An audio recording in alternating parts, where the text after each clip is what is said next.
불교에서 극락이 있느냐 없느냐라고 하는 말 자체가 사실은 모순이거든요. 왜 그런가 하면 불교는 종교가 아닙니다. 불교는 철학입니다. 그래서 법정 스님이 지금 말씀하신 거잖아요. 그러니까 법정 스님이 우리나라 불교계에 상당히 영향력이 있는 분인데 자신들이 영원한 세계가 없죠. 모르죠. 자신들은 모르죠. 그래서 그들이 천국이 있다, 뭐 극락이 있다 이런 말 할 자격이 없습니다.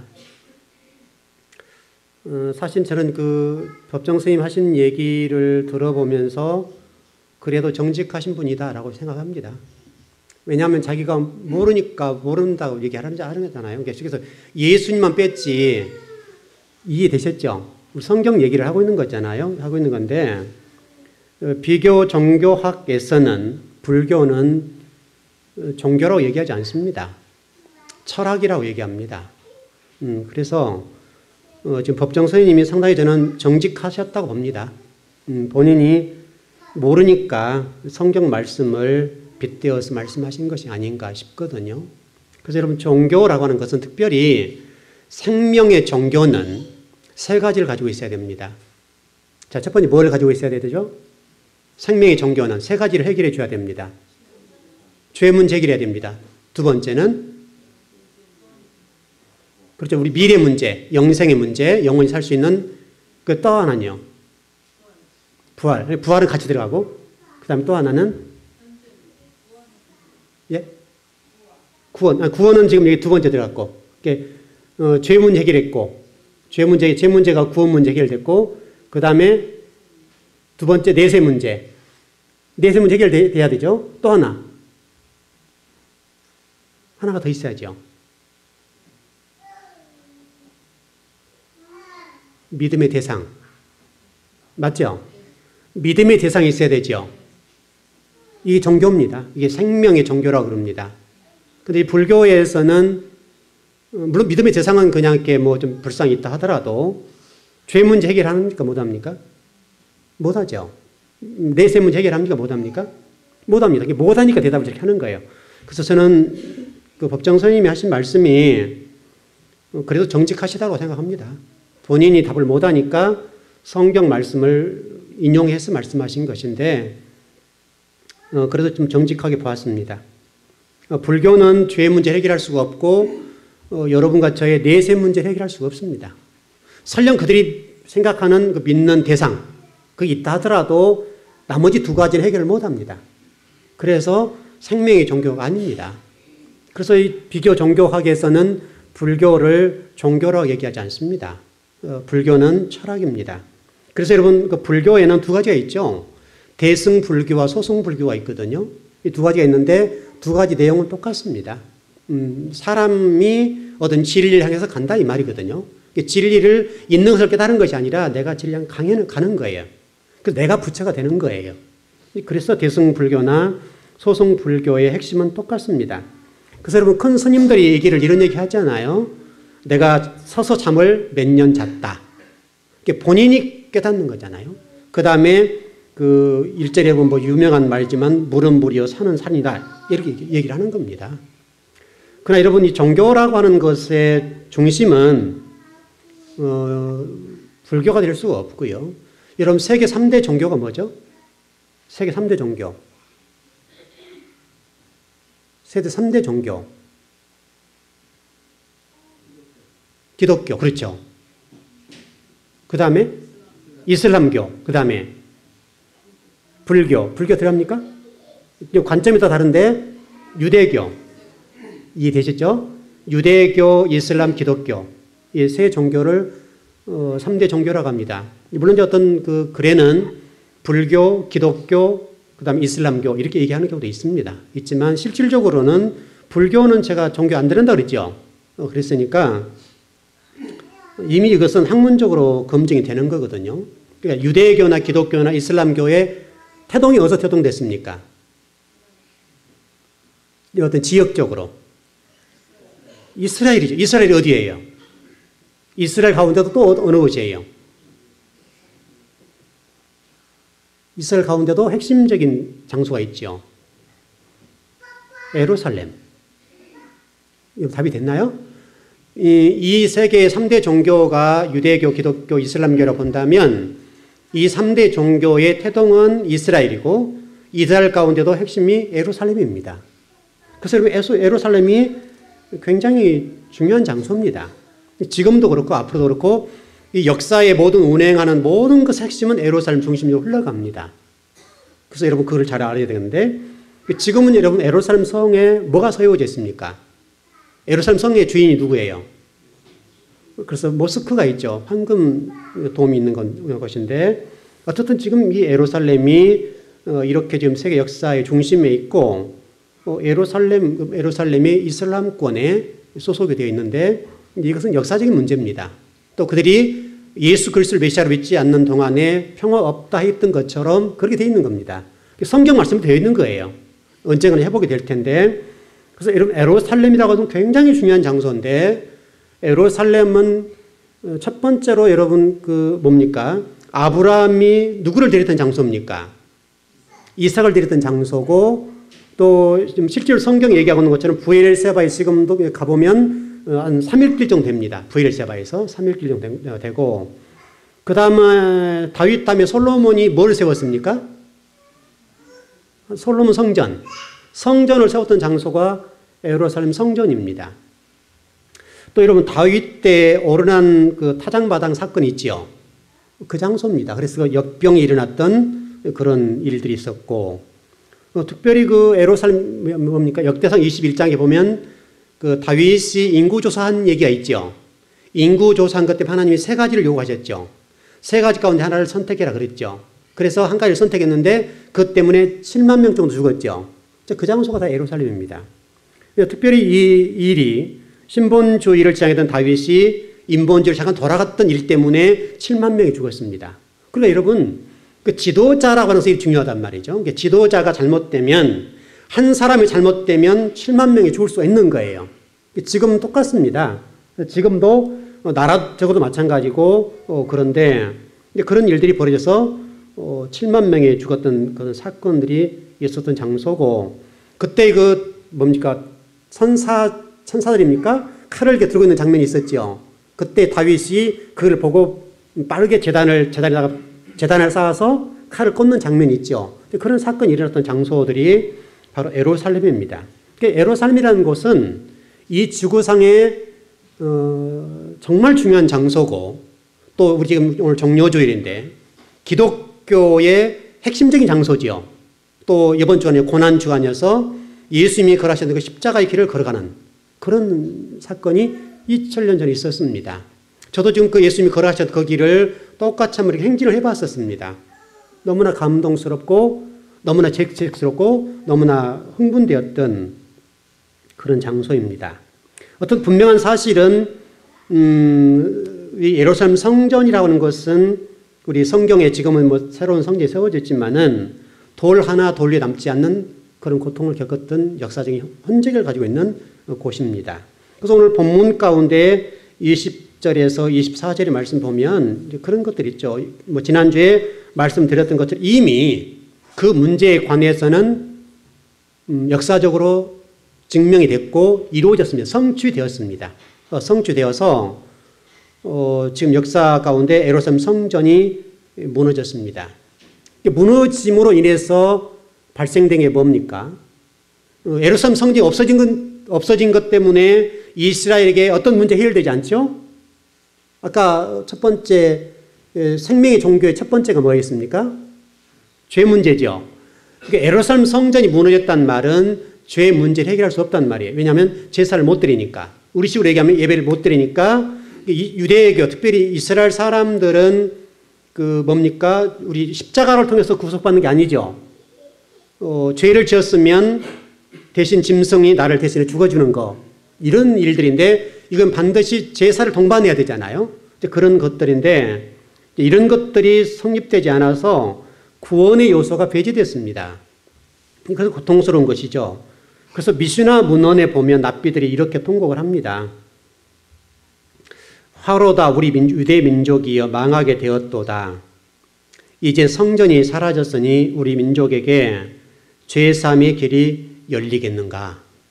이게 그 미슈나의 납비에 나와 있는 문헌의 내용입니다. 이게 다시 설명하면 죄의 문제를 해결할 수 없단 말이에요. 왜냐하면 제사를 못 드리게 되니까. 그래서 납비들이 이 갈릴리 데가볼리라는 지역으로 도망가서 살아났는데 그 살아남은 납비들 가운데 미슈나 문서에 그런 글을 써놨습니다. 죄의 문제를 해결할 수 없어서 어떻게 될 것이냐. 이런 통곡의 장면이 나오는데 특별히 그 미슈나 탈무드에 보니까 이런 말이 나와 있거든요. 이제 우리 민족이 지성소에 나아갈 수 있겠는가? 지성소에 못 나간다는 거예요. 죄 문제 해결 안 되고 다시 예배를 드릴 수 없다는 것 때문에 그들이 좀 통곡하는 장면이고, 그래서 납비들은 성경을 연구하고 가르쳐주는 사람들이잖아요. 그 사람들이 그것 때문에 굉장히 고통스러워했던 그런 장면이 있습니다. 그래서 여러분, 구약 성경은 죄사를 통해서 죄사함을 해결하고, 신약 시대는 예수님 십자가를 통해서 죄사함을 하는 것입니다. 이제 이건 신구약의 아주 중요한 부분이죠. 그래서 아까 조금 전에 우리 법정 선생님이 말씀했던 것처럼 예수님을 빼고 말을 했지만은 믿는 자에게 복이 있다. 천국이 저희 것이다. 이렇게 말씀한 내용이 맞습니다. 왜냐하면 그것은 이미 종교적으로 조금만 지식이 있거나 신앙이 있는 사람은 다 아는 것이고 불교에서도 압니다. 어떤 얘기가 있는가 여러분 아시는 대로 그 스님이 어떤 그 겨울에 얼음 위를 걸어가다가 얼음이 깨진 소리가 나니까 뭐라고 그랬다 그랬어요? 하나님 그랬다고. 이건 본질적인 거예요. 우리 영성 속에 기본적으로 쌓이는 거예요. 이건 어찌할 수가 없다고요. 왜냐하면 가장 급하게 되면 하나님이라고 나온단 말이지. 이것은. 왜냐하면 우리의 종교성을 가지고 있으니까. 그래서 법정 선생님이 말씀하신 내용이 틀리지가 않습니다. 그분 얘기가 맞은 거예요. 왜냐하면 그분이 정직하게 말한 거예요. 자기들 얘기를 못 하잖아요. 그래서 불경 같은 경우에 구원이 있다는 말을 못 한단 말이죠. 그래서 우리 창세기 1장 1절 태초에 하나님 신을 창조하셨다. 이런 글이 어느 곳에 있습니까? 어떤 정경에도 없고 예수 그리스도를 통해서 구속받는 이런 내용처럼 석가를 믿는다면 구원받는 이런 말이 없단 말이죠. 없어. 있을 수 없는 것이죠. 어떻든 이런 길을 통해서 저와 여러분의 구원의 길을 열어주셨다는 거 정말 감동하고 감사하셔야 됩니다. 그러나 이런 과정 우리가 이제 예수 그리스도를 통해서 구속을 받았는데 그런 한 가지 이제 좀 우리가 아파하는 것은 그 대신 유대인이 그 일을 통해서 고통을 겪었다는 거예요. 하나님은 전번에 우리가 그 뭡니까? 그 소돔 고모라 얘기했던 것처럼 심판을 가하시면서도 하나님이 또 다른 뭔가를 주셨다 그랬잖아요. 그런 것처럼 유대인에게는 고통스럽고 죽임을 당하는 시간이었지만 저와 여러분에게는 구원의 길을 열어주셨는데 하나님은 또 다른 방법을 열어주신단 말이죠. 이렇게 지금 하나님이 일을 하고 계신다. 이렇게 좀 정리를 했으면 좋겠습니다. 여기서 한 가지 좀 정리해 보십시다. 저와 여러분 삶 속에 하나님이 떠난다면 어떻게 되겠는가? 지금 유대인의 사람이 떠난 장면이거든요. 떠난다면 고통스러운 일들이 벌어지게 되는데 여러분 우리 구약성경 한번 보시죠. 여러분 창세기 내용 가운데 하나님이 떠났을 때 특별히 아브라함이 하나님의 약속의 말씀 내가 너에게 아들을 줄게 했을 때에 믿고 기다려야 되는데 사람이기 때문에 시간이 지나고 또 자신의 아내가 아이를 낳을 수가 없고 또 자기가 나이가 이렇게 들어가면서 이거는 불가능하다는 얘기단 말이죠. 그러니까 아내의 말을 따라서 이게 뭡니까? 후처를 얻는다 합니까? 그래서 이스마엘을 낳게 되는데 이 일 때문에 하나님이 아브라함을 떠나요, 안 떠나요? 떠나버리죠. 그래서 성경이 뭐라고 되어 있습니까? 나는 엘의 샤다이 하나님이야. 나는 전능의 하나님이다. 네가 나 못 믿었단 말이야 지금. 네가 나를 못 믿게 내가 떠날 수밖에 없었다. 그래서 다시 돌아왔는데 너는 앞으로 이 사실을 절대 잊지 마라. 왜냐하면 다시 하나님이 이삭을 주기 전에 아브라함에게 딱 못을 박았다고요. 너는 철저하게 내가 말한 대로 순종해야 된다. 내가 너를 떠나면 지금 오랜 기간 동안에 너와 관계가 단절됐고 내가 널 쳐다도 안 봤는데 이런 불행한 일이 있다. 그래서 나는 엘 샤다이 하나님이다. 나는 전능의 하나님이야. 이렇게 설명한단 말이죠. 여러분 바벨론 70년도 똑같죠. 바벨론 70년 같은 경우가 하나님 떠나니까 비록 하나님의 백성들을 선민이라 할지라도 바벨론과 북이스라엘은 아수르에 의해서 고통을 겪게 되는 것이죠. 하나님이 떠나면 이 땅에 평화가 없고 절망이 오고 좌절 낙담 이런 것들이 온단 말이죠. 또 더 나아 신구약 중간사에 여러분 400년 동안 하나님께서 등을 돌려버렸죠. 400년 동안. 등을 돌려버리니까 영적 암흑기, 뭐 사사시도 마찬가지입니다만은 영적 암흑기가 와서 하나님의 나라가 세워지지 못한 하나님의 역사가 이루어지지 않는다는 말이죠. 이 일이 벌어지면 저와 여러분은 어떻게 되겠냐 이 말이죠. 그래서 저와 여러분들은 하나님이 떠난다는 이 사실을 정말 우리가 깊이 좀 생각해보고 신앙생활을 반듯하게 해야 되겠다. 그래서 여러분 신명기 28장 64절 67절의 말씀을 보고 에레미야 24장 9절 10절의 말씀, 에스겔 5장 14절 15절 말씀, 여기에 보게 되면 이런 말이 있거든요. 너희가 내 말을 순종하지 아니하면, 뭐 이 시간 다 읽지 못합니다만 시간이 없어서 읽지 못하는데, 하나님 말씀에 불순종했을 때 하나님 어떻게 역사하셨는가를 아주 자세하게 설명하고 있는 말씀이거든요. 하나님이 떠났을 때 얼마나 이스라엘 백성들에게 고통을 주었는가에 대해서 설명한단 말이죠. 저와 여러분이 말씀을 배울 때 창세기에서 계속 배운 말씀이 뭡니까?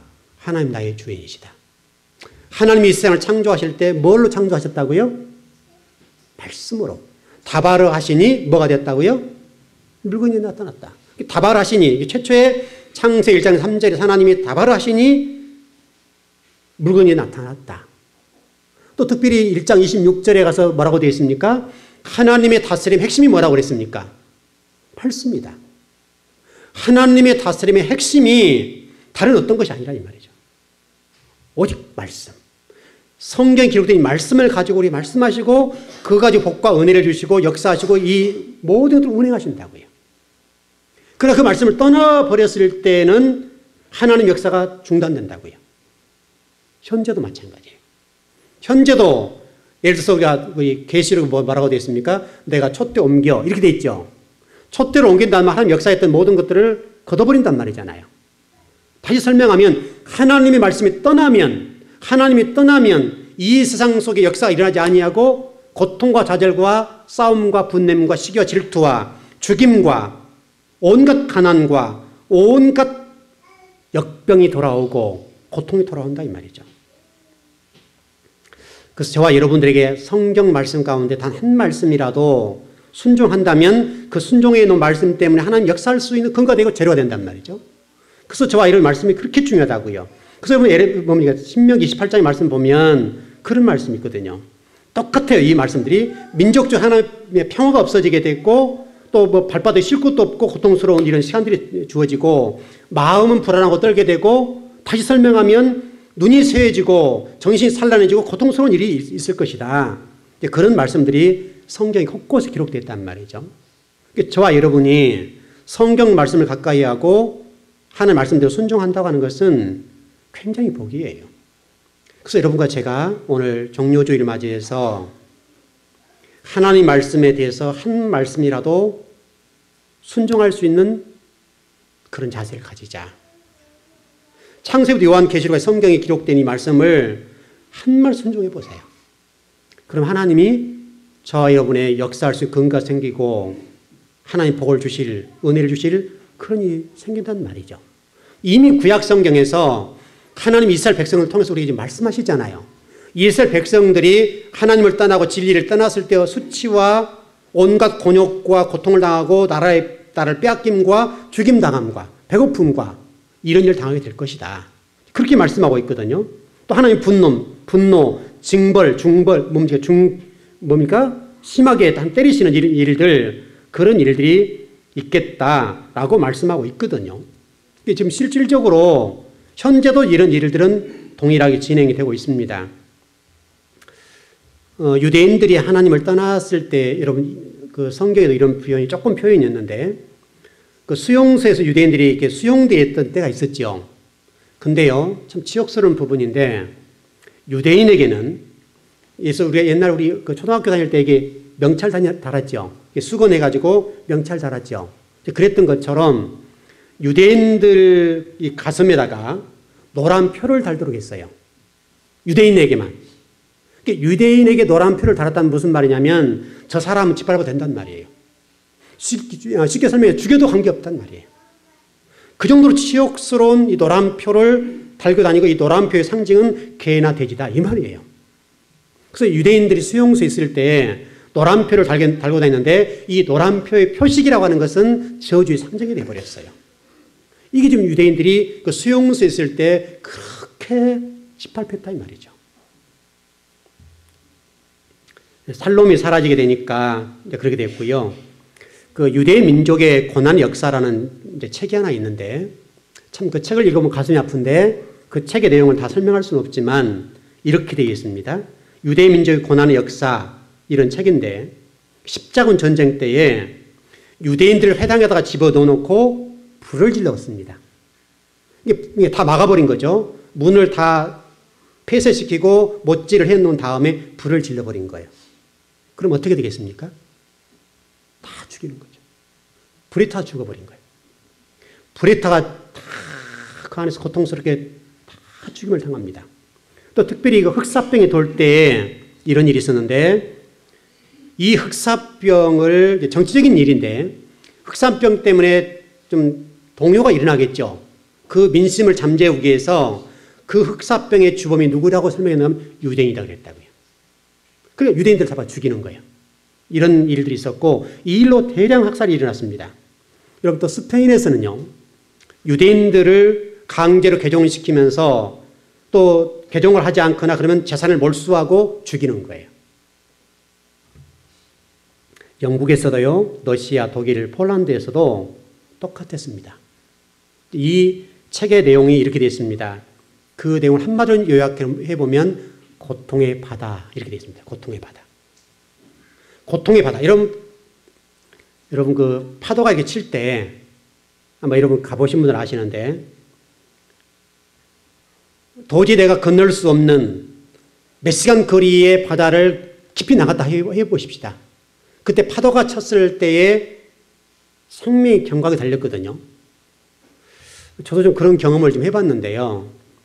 근데 좀 참기 어렵긴 어려운데 참 이 사람 관계 때문에 어려운 부분인데 저도 이제 그런 일을 겪어보기도 하고 또 이번에도 지금 지난 주간에 어쨌든 어쩔 수 없이 좀 지금 다녀왔는데 어떤 분하고 배를 타고 2시간을 들어갔거든요. 근데 이게 기도가 절로 나오더라고요. 하나님 파도 좀 제발 잠잠하게 해주세요. 하나님 제가 지금 교회를 섬기는 종인데 어려움 겪으면 안 되잖아요. 바다예요, 바다. 이 고난의 바다라고 하는 말은 소망이 아예 없단 말이야. 아예. 여러분 바다 깊숙한 거 들어가면 소망 있어요, 없어요? 없어요. 여러분 그거 안 가보신 분들 잘 모르는데 정말 이게 파도가 몇 메타서 쳐보면요 기도가 절로 나옵니다. 왜냐면 살고 싶어서. 왜냐면 그렇게 줘서는 안 되잖아요. 근데 유대인들이 그랬다 이 말이죠. 소망이 없는 징벌의 상태에 놓여 있는 유대인들을 그렇게 좀 표현하는데 고통의 바다다. 그래서 지금 그 유대 민족의 고난의 역사라는 책에는 그렇게 설명하고 있거든요. 하나님이 떠나면 말씀이 떠나면 말씀이 가지 않으면 이렇게 된다고요. 동일하게 저와 여러분에게도 하나님께서 저와 여러분의 삶 속에 역사해 주지 아니하거나 나에게 도와주지 아니하시거나 하나님 나에게 역사해 주지 않는다고 한다면 우리도 똑같다고요. 지금도 똑같습니다. 오늘을 이제 좀 설교의 핵심적인 부분을 정리해 봐야 되겠는데 그렇다면 그런 유대인들에 대해서 우리가 어떻게 대해야 될 것이냐. 오늘 이 부분입니다. 이 문제는 좀 이제 가슴이 아픈 부분인데 신학적인 편견과 반유대주의적인 정서가 우리 기독교에 있습니다. 아픈 얘기입니다.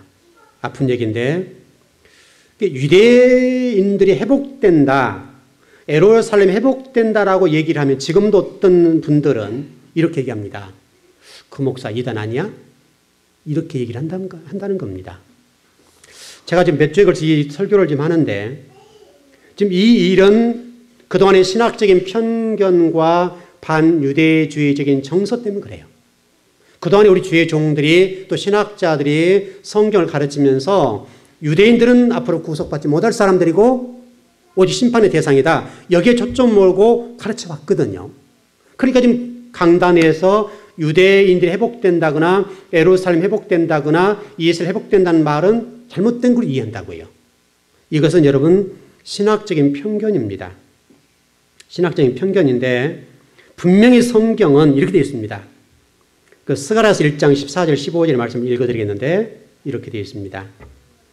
내가 말하는 천사가 내게 이르되 너는 외쳐 이르기를 만군의 여호와의 말씀에 내가 예루살렘을 위하며 시온을 위하여 크게 질투하며 안일한 여러 나라를 때문에 심히 진노하나니 나는 조금 노하였거늘 그들은 힘을 내어 고난을 더하였습니다. 이해되시나요? 분명히 하나님 말씀을 거역하고 진리를 떠나니 하나님이 유대인들을 때렸다 이 말이에요. 근데 하나님의 생각은 뭐냐면 안일한 여러 나라들 때문에 심히 노하는데 진노하시는데 왜 그러냐면 하나님이 조금 때렸다 이거예요. 조금. 쉽게 설명하면 회초리를 때렸다 이거죠. 근데 다른 나라들이 고난을 심하게 해줬다. 심하게. 아버지 뜻이 아니라 이 말이죠. 자, 예를 들면 간단하죠. 여러분의 자녀가 있습니다. 잘못했습니다. 좀 맞을 짓 했다고 보십시다. 그래서 아이를 불러다 놓고 종아리를 걷어놓고 회초리를 때립니다. 때리고 있는데 옆집 사람이 몽둥이를 들고 들어옵니다. 그리고 몽둥이 허리를 치는 거죠. 그러면 여러분 좋아요 안 좋아요? 그건 있을 수 없는 얘기죠. 자식을 부모가 때릴 수 있습니다. 근데 때리는데 아파요 안 아파요? 때리면서 울지요. 근데 그 모습을 보는 누군가 와서 몽둥이 작대기를 들고 왔다 합시다. 작대기를 들고 와서 허리를 내리친다고요. 똑같은 말이죠. 하나님이 지금 다른 나라를 통해서 하시고 싶어 했던 건 뭐냐면 잠깐 회초리를 좀 종아리 좀 때려줘라 이 말이에요. 근데 그들이 종아리를 때리지 않냐고 허리를 걷어찼다고요. 걷어쳐버린 거죠. 허리가 부러질 정도 때려버린 거예요. 그래 하나님 그것 때문에 진노했다. 진노했다. 고난을 더했다는 이 말은 그 히브리 원어에 보니까 뭐라고 하냐면 악을 더했다. 다른 나라들이 악을 더해서 유대인들을 때렸다는 거예요. 근데 이렇게 정리하면 될 것 같아요. 뭘 해야 되는데 안 하는 사람을 아니란 사람이라고 얘기하고 뭘 안 해야 되는데 안 해야 될 일을 하는 것을 아니란 사람이라고 얘기해요. 좀 말이 좀 어려운데 쉽게 설명하면 할 일을 안 하면 아니란 사람, 안 해야 될 일을 하면 그것도 아니란 사람 이런 말이란 말이죠. 하나님이 지금 그렇게 설명하는 거예요. 하나님이 그것 때문에 어땠다고요? 진노하셨다.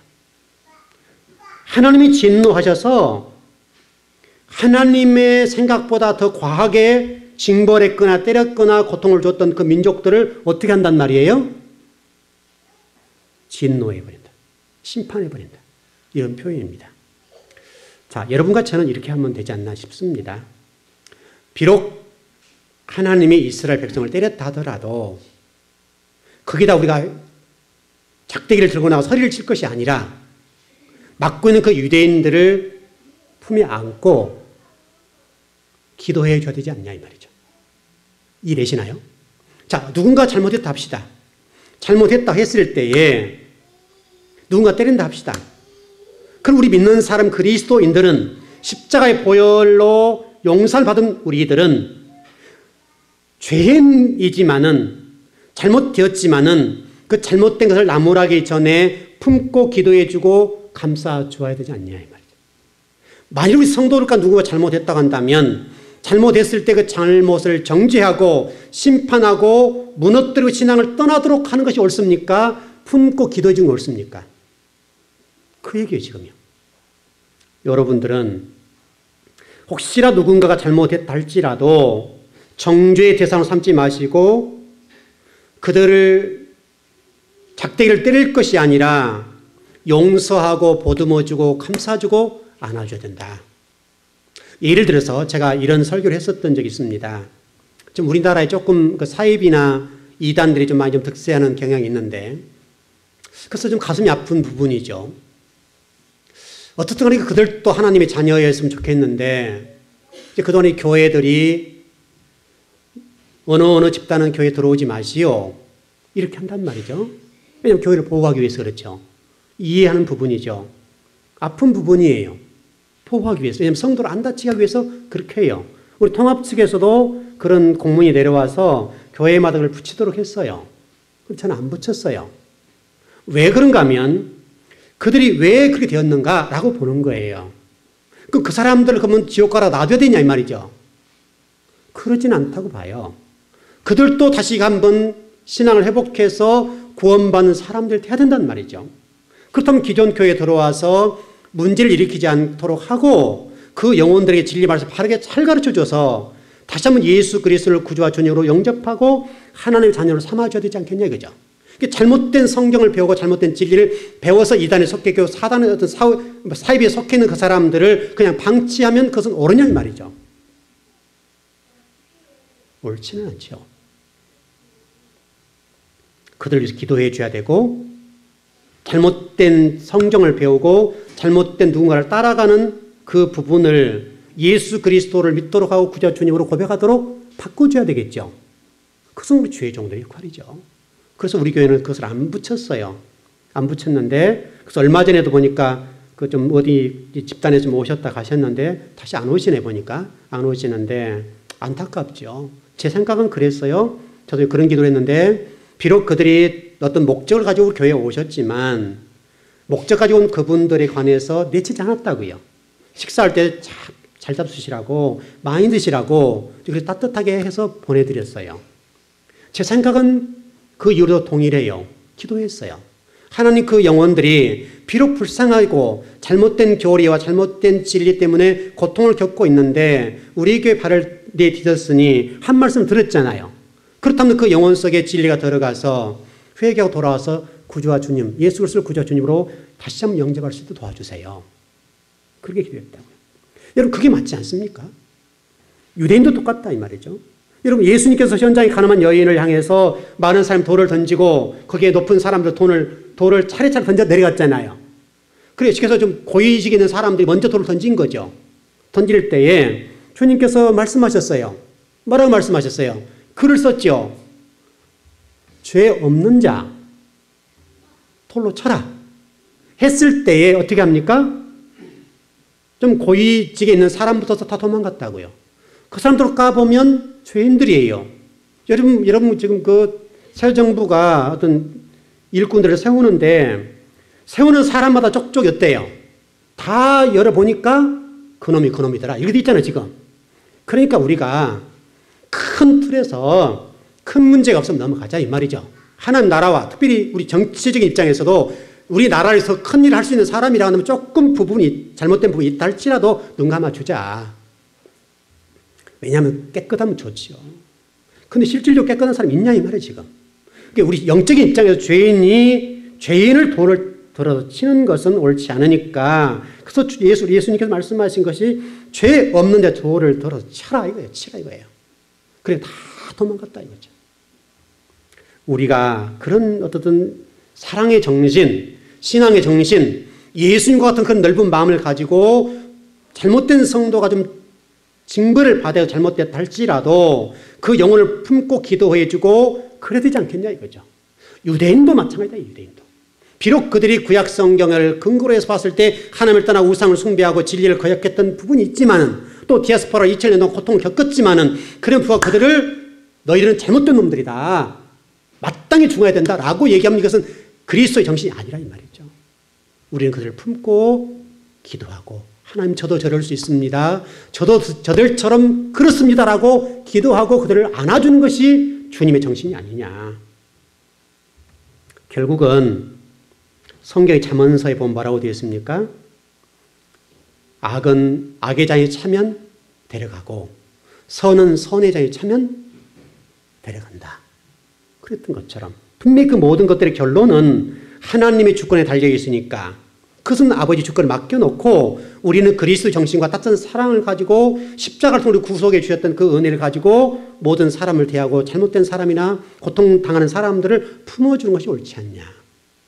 이런 말씀입니다. 특별히 이로 인해서 구약성에 하나님 말씀하신 것이 있지요. 유대인들이 잘못했을 때 하나님이 심판을 가했고 때로는 회초를 때렸는데 그 회초리를 때릴 때 강하게 때렸던 그 민족들에 대해서 인생 막대기 되었던 그 아수르나 바벨론, 모압, 암몬 이런 나라들, 기타 다양한 나라들이 있는데 블레셋도 있습니다. 그런 나라들에서 하나님 어떻게 하셨습니까? 그들을 철저하게 응징하셨습니다. 바로 오늘 우리가 이것이 하나님께서 오늘 우리에게 말씀하신 말씀이 아닐까. 지금 시대에도 믿지 않는 어떤 사람들 또 잘못된 교회 안에서도 잘못된 영혼들에 관해서도 그렇고 또 유대인에 관해서도 마찬가지고 우리가 좀 되도록이면 이게 그리스도의 사랑을 가지고 품어주는 것이 옳지 않냐. 여러분 역사적으로 증거를 좀 대보겠습니다. 지금도 예루살렘을 축복하고 유대인들에게 도와주고 지금도 이렇게 보호해주는 나라들이 있습니다. 그 대표적인 나라가 미국입니다.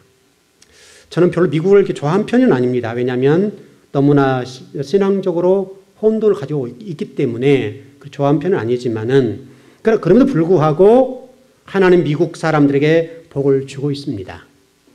왜 줍니까? 그런 성경 말씀대로 노아의 후손의 과정을 말씀하셨죠. 셈족을 어떻게 하라고요? 셈족 천막 밑에 누가 들어가 있습니까? 야벳이 들어가 있죠. 똑같다고요. 지금 그러니까 하나님 미국에 이렇게 복을 주시고 세계를 호령할 수 있도록 역사해 주시는 것이 아니냐. 물론 이게 조금씩 쇠퇴되어 가고 있고 물론 하나님이 지금 심판에 뭐랄까요 이런 것들을 들고 계실 수도 있습니다. 그런 걸 불구하고 지금 유대인들이 미국에 이렇게 존재하고 있지요. 살고 있지요. 그리고 미국에 대해서 하나님이 끊임없이 말씀하시는 거예요. 진리로 돌아오라고. 그럼 잘못하면 미국인들뿐만 아니라 유대인까지도 심판을 당할 수 있다고요. 지금 하나님 지금 말씀하신 것이 유대인을 향해서 계속해서 지금 죄의 종들을 통해 말씀하시는 거예요. 너희들 너희의 그 모든 걸 떠나라고. 계속 말씀하는 거예요. 말씀하는데 떠나지 않고 예루살렘 다시 돌아가지 않을 때는 어떤 기한이 찼을 때 하나님이 심판하실 거예요.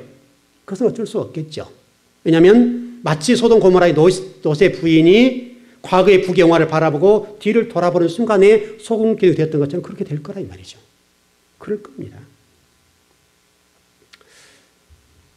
우리 기독교가 그렇다면 유대교에 대해서 이렇게 잘못된 정서를 가지게 된 것이 왜 그런가 좀 정리를 해보겠는데 여러분 우리 그 교회사에 보면 황금의 입이라고 하는 설교가가 있습니다. 그 황금의 입이라는 사람이 누구냐면 요한 크리소스톰이라는 사람입니다. 이 설교를 얼마나 잘했는지 황금의 입이었어요. 황금의 입. 황금의 입이었는데 이 사람이 이스라엘에 대해서 이렇게 평가했습니다. 여러분 한번 들어보십시오. 유대인들은 음탕하고 탐욕스럽고 욕심이 많고 불성실한 악당들이며 상습적인 살인자들이고 파괴자들이며 악마에 사로잡힌 자들이다. 또한 방탕하고 술 취함으로 탐욕스러운 돼지와 염소같이 변했다. 그들은 오직 한 가지만 알고 있다. 배를 채우고 술을 마시고 서로 물어뜯어 죽이는 자들이다. 하나님을 너희를 증오하신다. 하나님은 너희를 증오하신다. 이게 황금의 입이라고 하는 크리소스톰이라는 설교가 얘기하는 얘기입니다. 우리 종교개혁자 마틴 루터 여러분 잘 아시죠? 그분도 이런 얘기했습니다. 여러분 놀라실 텐데 4가지를 얘기했습니다. 첫째, 그들의 회당은 불에 태워져야 한다. 두 번째, 그들의 집은 마찬가지로 부수고 무너뜨려야 한다. 셋째, 그들의 기도책과 탈무드를 몰수해야 한다. 넷째, 그들의 납비는 더 이상 가르치지 못하도록 해야 하고 어길 때는 처형해야 한다. 우리 기독교 지도자들, 종교 지도자들, 황금의 입이라는 크리소스톰 이렇게 반유대적인 오늘 쏟아놓은 것들 때문에 지금 우리 기독교가 유대교에 대해서 이스라엘 사람들에 대해서 반유대주의 정서를 가지고 있습니다. 하나님은 오늘 저를 통해서 말씀하시기 뭐냐면 그것은 옳지 않다. 그들도 하나님 백성이고 다시 하나님 그들을 회복시키셔서 하나님 나라를 완성하기 위한 일을 준비하고 계신다. 그러니 우리가 그들을 축복하고 그들을 떳떳하게 맞이해주고 감싸주고 기도해줘야 된다. 여러분 유대인들은 지금도 동일합니다만 소수의 정의 요원으로 나라를 세워가고 있습니다. 세계 인구의 0.2%밖에 되지 않는 이 유대인들이 23% 정도의 노벨상을 배출한 민족입니다. 저는 여기서 상당히 소망을 얻습니다. 제가 이 설교를 준비하면서 이런 기도를 합니다. 하나님 그렇다면 우리 즐거운 교회도 소수 정예 부대를 양성하기 위해서 훈련받은 교회이고 사명자를 길러내는 교회인데 우리도 그들처럼 은혜를 주옵소서. 우리 즐거운 교회는 숫자를 헤아리고 숫자를 채우려고 하는 교회가 아닙니다. 소수 정예 부대를 만들어서 사명자를 길러내는 그런 교회입니다. 그래서 우리 교회는 좀 성경 말씀을 깊이 들어 공부하고 힘들게 갑니다. 그러나 이 일이 먼 훗날 앞으로 10년, 20년, 30년 후 또는 40년 후, 50년 후가 된다면 이 즐거운 교회 출신들이 유대인들처럼 놀라운 일들을 하고 또 우리 민족과 교회 앞에 멋진 일을 할 것이다. 저는 그렇게 보고 도전합니다. 가능합니다. 지금도 하나님께서 저와 여러분에게 그 소망을 주시고 유대인들을 통해서 지금도 말씀하신 것처럼 너희들도 그런 교회가 되어서 이 민족과 교회와 세계 민족을 위해서 너희들이 그런 멋진 성도로 되어라. 그런 교회 한번 되어봐라. 오늘 저와 여러분이 여기에 소망을 두고 한번 골고다 언덕을 걸어가 보십시다. 그 골고다 언덕을 십자가를 지고 걸어가면서 그 어떤 고통과 그 어떤 일이 닿을지라도 굴하지 말고 하나님의 말씀을 붙잡고 하나님이 원하시는 그 일을 위해서 도전해 가십시다. 우리 모두가 서로 간에 축복하고 또 유대인들도 반유대주의적인 정서를 다시 한번 고민해 보면서 우리 과거에 이런 잘못된 반유대주의 정서 때문에 한국 기독교, 세계 기독교가 유대주의자들에 관해서 또 유대인들에 관해서 잘못 알고 있는 이런 정서들에 관해서 회복하자. 하나님은 그렇게 말씀하지 않습니다. 저와 여러분 유대인들을 짓밟거나 그들을 죽이라고 말씀하지 않는다 이 말이죠. 오늘 우리가 이 예배당에서 예배드리면서 정말 주님의 사랑을 가지고 모든 사람을 용서하고 포용하고 안아주고 품어줄 수 있는 그 정도의 넓은 아량, 사랑, 또 성도 상호간에 그런 멋짐이 있다면 오늘 이 멋진 예배가 아니었나. 오늘 이 예배를 통해서 저와 여러분 그런 복이 있었으면 좋겠습니다. 네, 기도하겠습니다.